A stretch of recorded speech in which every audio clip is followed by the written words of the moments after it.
कांग्रेस ने चला तुरुप का इक्का। क्या प्रियंका लगाएंगी नैया पार?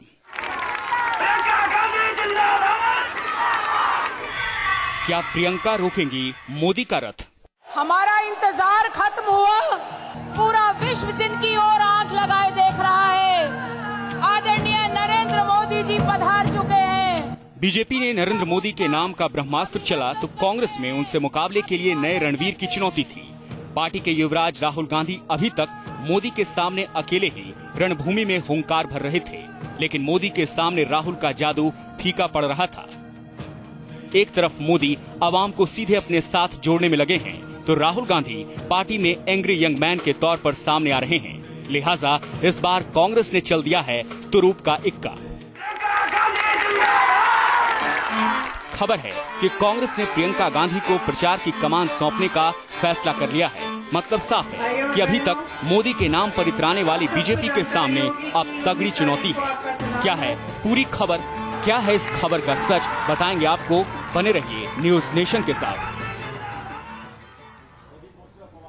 सूत्रों के हवाले से दी गई ये खबर आग की तरह पूरे देश भर में फैली और उसके बाद चर्चा का दौर कुछ इस तरीके से बढ़ा कि कांग्रेस को सामने आकर यह कहना पड़ा कि प्रियंका गांधी को रायबरेली और अमेठी से आगे प्रचार के लिए फिलहाल इस्तेमाल किया जाए, इस पर कोई विचार है ही नहीं।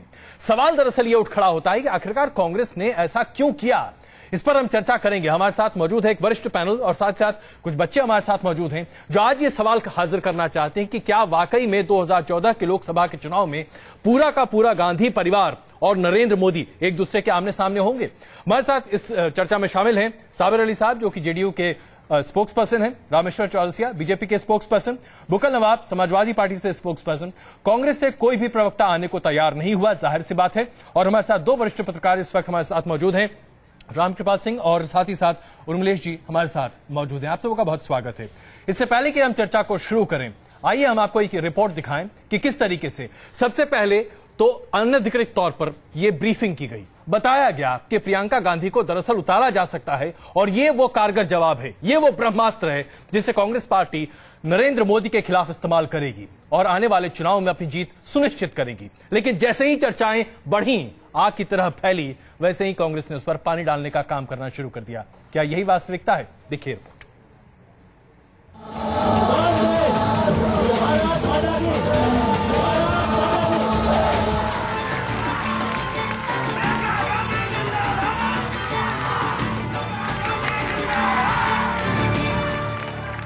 2014 आम चुनाव का काउंटडाउन शुरू हो चुका है।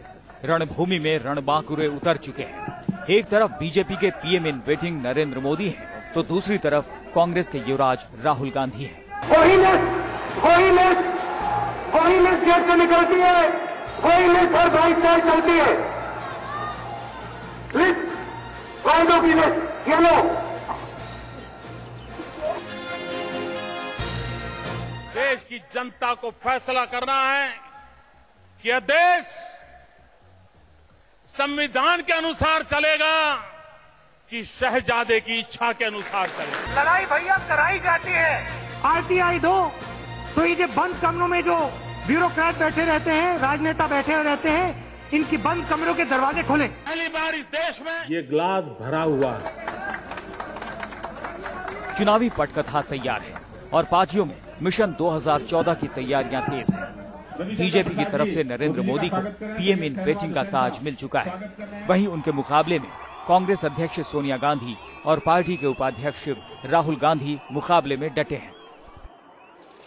लेकिन खबर है कि मोदी से मुकाबले के लिए पार्टी ने अपने तुरुप का आखिरी इक्का भी चल दिया है। सूत्रों का कहना है कि मोदी से मुकाबले के लिए पार्टी प्रियंका गांधी को चुनाव की कमान सौंप सकती है।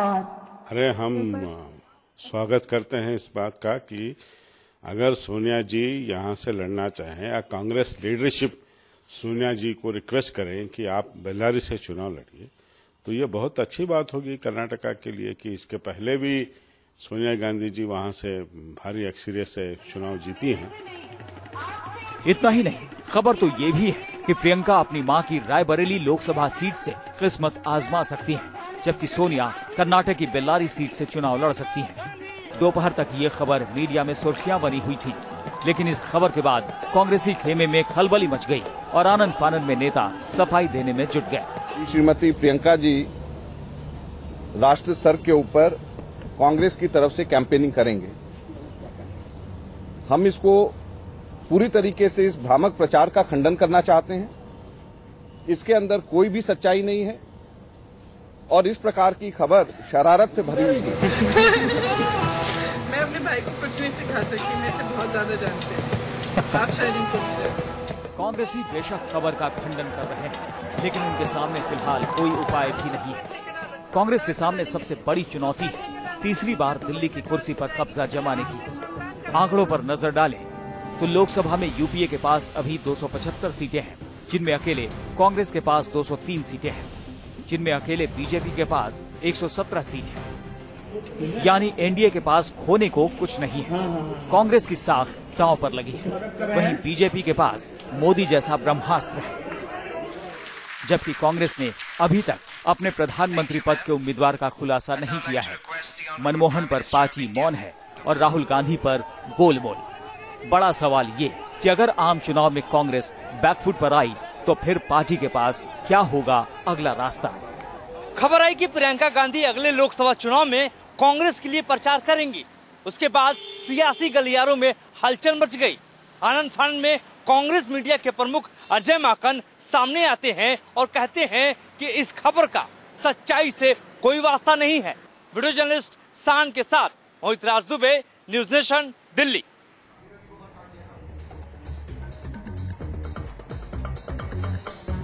तो वाकई में कांग्रेस करना क्या चाहती थी? रामकृपाल जी, आपको लगता है कि ये तीर चलने से पहले निशाना खो बैठा? मुझे ऐसे ही लग रहा है कि देखिए, पहली बात तो मुझे खुद आश्चर्य हो रहा है कि प्रियंका गांधी चुनाव प्रचार करेंगी जी। ये खबर क्यों बन रही है? जिस व्यक्ति की, जिस महिला की माँ सबसे बड़ी पार्टी कांग्रेस पार्टी जिसको कहते हैं उसकी अध्यक्ष हैं, भाई जो है उपाध्यक्ष है, तो वो एक पार्टी के एक मात्र उम्मीदवार या कार्यकर्ता नहीं है, बल्कि एक पार्टी, पूरी कांग्रेस पार्टी। तो अगर कोई भी अपने परिवार के जो इतने बड़े पद पर है उसके प्रचार के लिए निकलता है या उस पार्टी के लिए निकलता है तो अपने आप में खबर क्यों बनती है? दूसरी बात आश्चर्य की यह है कि कांग्रेस का इस तरह से खंडन करना कि नहीं बिल्कुल गलत है, बिल्कुल गलत है, और एक मुझे समझ में नहीं आ रहा है कि क्यों खंडन कर रहे हैं आप? भाई ये तो राइट है, उनकी मर्जी है, जाए, उनकी मर्जी नहीं जाए, और उसके लिए कोई कांग्रेस की स्वीकृति